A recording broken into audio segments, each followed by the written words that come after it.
issues that are stuck in the legislative process that are begging to be addressed. One is the issue of payday lending.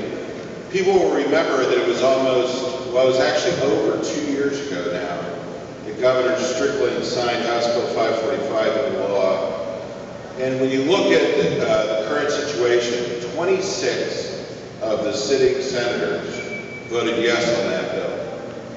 4 of them voted no. 3 of them weren't in the legislature at the time. But that bill put an interest rate cap on payday lending at 28%. Voters affirmed that bill in November of 2008. But since then, the lenders have found ways around the law. They've gotten licensed under statutes that were never designed to regulate payday lending. So on May 12th this year, the Ohio House passed in a pretty overwhelming fashion, 61 to 37, in a bipartisan manner with both the minority leader and the speaker supporting the bill. They passed House Bill 46, which does some very important things in limiting the current scams that payday lenders are engaged in and continuing to rip off our Ohio consumers.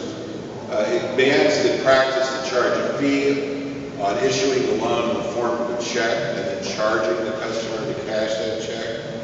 It gets rid of the practice that some payday lenders are masquerading not as bullfrogs, but as credit service organizations. Can you believe this?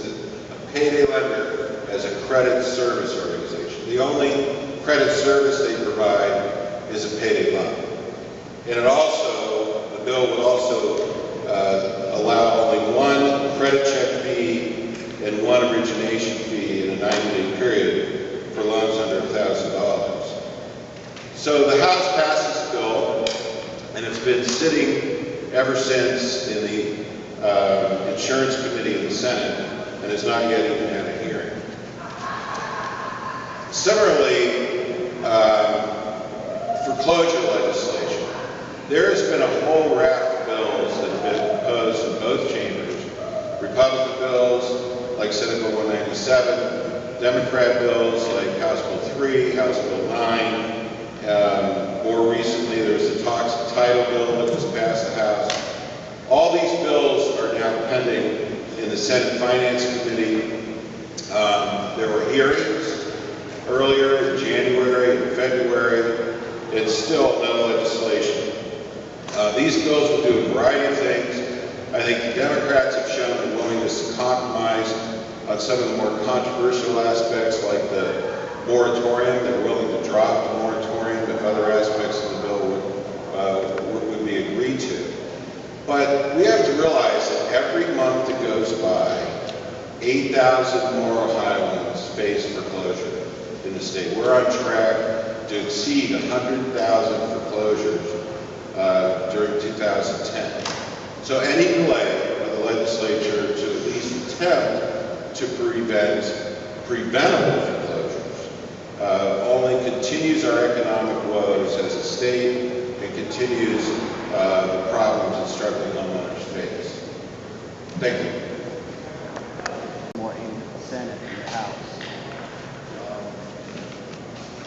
The redistricting issue is stuck in both, and it takes both houses, even if the Senate were to pass this, to go to conference committee and get it passed. And I think the bottom line is, without getting into the partisanship issues, this issue just needs to pass. I mean, there are so many major issues facing the state right now for this legislature to be at home and not passing major legislation. There's probably a long list of others that we can have.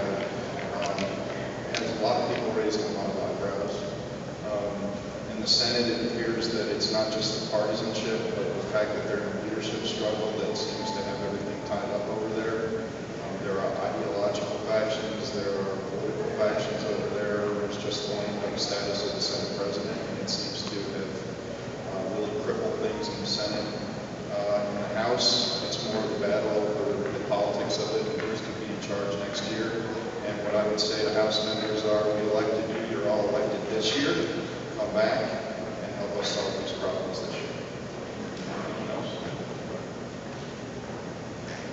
I just want to let everyone know who the singers were.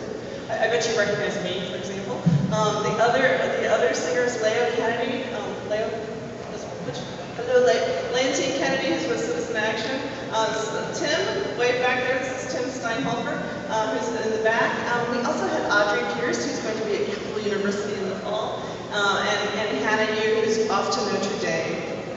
So I just want to let you know who the singers were. It was actually really fun to kind of come up with this song and think about, oh, Sean, I'm forgetting Sean, I'm so sorry. The dirty secret is, Sean was lip syncing. He was doing the Milli Vanilli. So I just wanted to let you know kind of who the singers were, and that it was really fun to think about this. What isn't fun is that they are off on vacation and not at work, and that we're left with these things. And I know you might say, okay, it looks like what we're saying is that Senate needs to come back.